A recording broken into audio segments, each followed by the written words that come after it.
this is how I feel about this event here. When I started many years ago, I came from an education where one of my exam questions was to name soft-boiled eggs in several languages. And I did. One of them was in Macedonian, so the censor had no idea of that, so I passed. That was lucky me.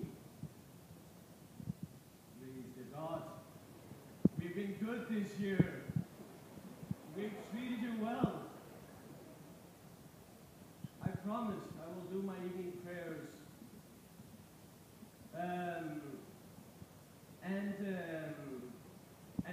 I was training classic techniques, do the hollandaise, whipped egg, with the butter. Then came up here where I learned new technique, which was modern technique. I learned to deal with the packagette. Can people hear me?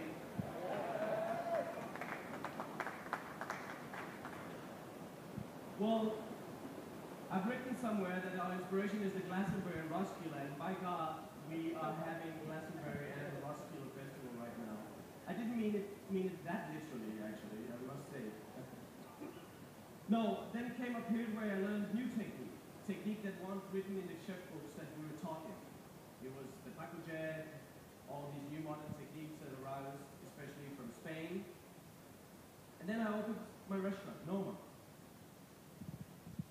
And at that process, I was thinking, well, what is an authentic cuisine?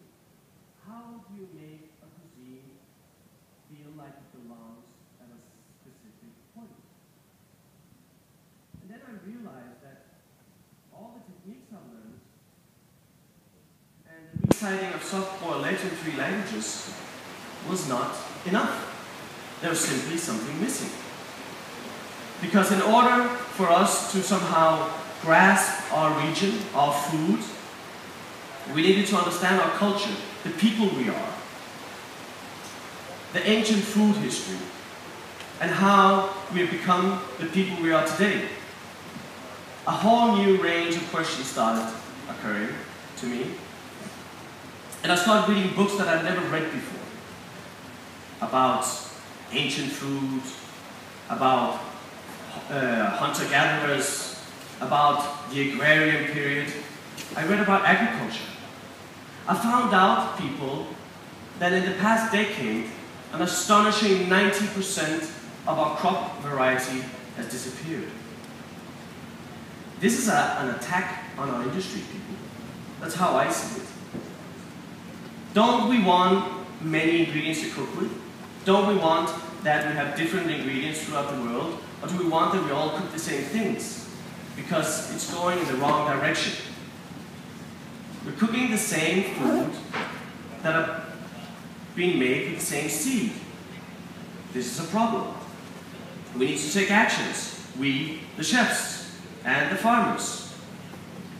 I had never before, as a professional chef, had any relationship with farmers. Never. Not until Noma. There, I started searching out for these people. It was difficult in the beginning, but we managed. There were several we found. One of them has been a huge inspiration. We inspired each other tremendously. He's a close friend today. Our children know each other. It's just beyond work. When we started with him, he had a large part of his field as monoculture. Carrots for the supermarkets. He saved only a small part of it for himself, to keep himself in touch with the soil and his trade.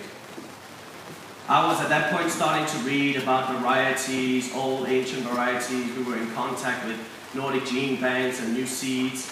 And we started a discussion, a debate about how to do this. With time, he now has 100% polyculture.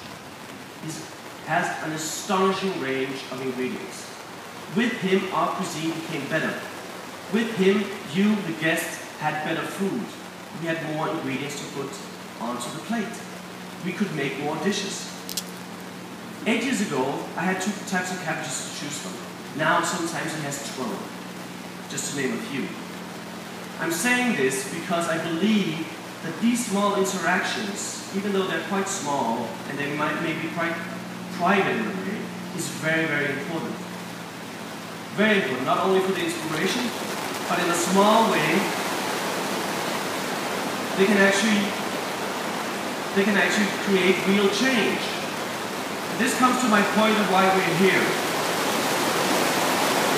This is the lobbyist doing this.